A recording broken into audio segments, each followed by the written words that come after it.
नमस्कार, न्यूज 69 में आपका स्वागत है। मैं हूँ आपके साथ अंकिता। चलिए बढ़ते हैं खबर की ओर। बैठक में सर्वसम्मति निर्णय लिया गया कि करणी सेना परिवार एवं समाज मिलकर हरदा में शांतिपूर्ण और लोकतांत्रिक तरीके से न्याय की मांग करेगा। 12 जुलाई 2025 को हरदा में 1 वर्ष पूर्व हुई हीरे की खरीद फरोख्त से जुड़ी धोखाधड़ी मामले में न्याय की मांग को लेकर करणी सेवा के कार्यकर्ता शांतिपूर्वक प्रदर्शन से चर्चा के लिए पहुंचे थे। कार्यकर्ताओं पर पुलिस द्वारा बलपूर्वक मारपीट की गई थी। 1 वर्ष पूर्व के बाद भी अभी तक नहीं हुई आरोपियों की नहीं चालान पेश किया गया। 21 दिसंबर के दिन लाखों की संख्या में करणी सेना के कार्यकर्ता और पदाधिकारी हरदा पहुंचकर पुलिस ने जिस तरह बलपूर्वक राजपूत छात्रावास में प्रवेश कर निर्दोष युवाओं पर बल का उपयोग किया था, इसका विरोध करेंगे। आज करणी सेना परिवार की प्रदेश स्तरीय बैठक थी, जिसमें सारे ही प्रदेश के और जिले के और तहसील के पदाधिकारी उपस्थित हुए थे।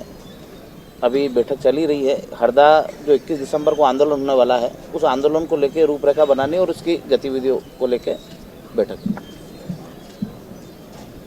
क्या कुछ करने वाले 31 दिसंबर को? 21 दिसंबर जो है हरदा में एक बहुत विशाल कार्यक्रम होने वाला है अन्याय के विरुद्ध। जो हरदा में 12 और 13 तारीख में जो लाठीचार्ज हुआ था, उस लाठीचार्ज के विरोध में जो पुलिस ने बर्बरता बताई थी, जो लोकतंत्र का उन्हें हनन करा था, उस लोकतंत्र को बचाने के लिए और सभी लोगों को जब सरकार बोलती कि समानता का अधिकार है, तो हमें भी समानता का अधिकार मिलना चाहिए।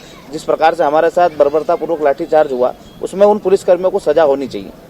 तो उन सभी मांगों को लेकर बाकी हमारी जो 8 जनवरी में जो हमारी 21 सूत्री मांगे थी, जो सरकार ने हमें लिख के दिया था और पलट गई थी, उन मांगों को भी हमने सम्मिलित कराया और वो 21 दिसंबर के दिन सारी मांगों को लेके 21 मांगों को लेके हम प्रदर्शन करें। अगर पूरी मांगे नहीं होती तो क्या कुछ? हमने पिछली बार कहा था कि यदि मांगे पूरी नहीं हुई तो हम सरकार का विरोध करेंगे। पिछली बार भी करा था। इस बार हमारे पास पर्याप्त समय है। हम यदि हमारी मांगे पूरी नहीं की गई तो हम इस बार राजनीतिक रूप से सरकार का विरोध करेंगे और अपने कैंडिडेट उतारेंगे। हम तो जनता को ये बताना चाहते हैं बार बार कि सरकार किस प्रकार से अधर्म कर रही है और हमारी लड़ाई अधर्म और अन्याय के खिलाफ है। ये हम जनता को बताने के लिए आंदोलन कर रहे हैं कि पिछली बार भी हमने आंदोलन करा था, भूख हड़तालें करी, सरकार हमारे पास आई, उनने हमारी बातों को माना, लिखित में दिया और उसके बाद बदल गए और हमारी मांगों को पूरा नहीं करा।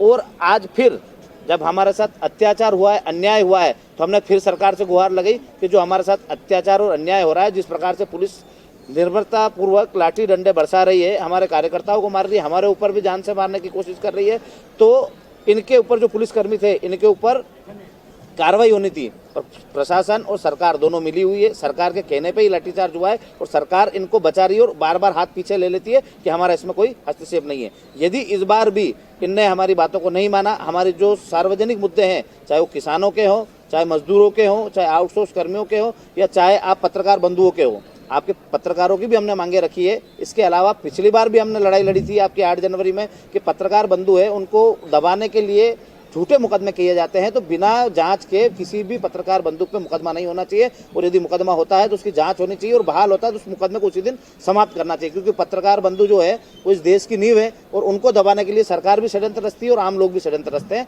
कि इनको कैसे भी दबा के इनको सत्यता नहीं छापनी जाए। तो ऐसी हमारी बहुत सारी मांगे, हम किसानों की मांगों को लेकर लड़ रहे हैं, पर अभी तक सरकार किसी मांग को ना तो पूरा करती, खाली गुमराह करती है और जनता को भी गुमराह करती है कि ये लोग किसी न किसी दल से जुड़े हुए हैं। ना हम कांग्रेस से जुड़े हुए हैं, ना हम भाजपा से जुड़े हुए हैं। हमारे साथ हर दल का व्यक्ति आता जरूर है। कई बार आपके मीडिया बंधु ये गलती से बताते हैं या कोई प्रोजेक्ट होके बताते हैं कि ये कांग्रेस का आंदोलन है, ये भाजपा का आंदोलन है। हमारा आंदोलन कभी भाजपा कांग्रेस का नहीं रहता है। हाँ, हो सकता है उसमें कोई भाजपा का व्यक्ति भी हमारे साथ हो, कोई कांग्रेस का व्यक्ति भी हमारे साथ हो, पर वो हमारी लड़ाई को देख के हमारे साथ आता है, न कि किसी दल को देख के। हम दोनों दल के साथ नहीं है। आप भी इसको प्राथमिकता से छापे कि हमारी लड़ाई किसी दल से नहीं है, न किसी दल के लिए है। यदि हमारी बातों को नहीं माना गया, नहीं समझा गया, तो इस बार जनता का दल उतरेगा, किसानों का दल उतरेगा, जो किसानों और जनता की बात करेगा और उनको जिता के भी लाएंगे और उस प्रदेश में बदलाव करेंगे।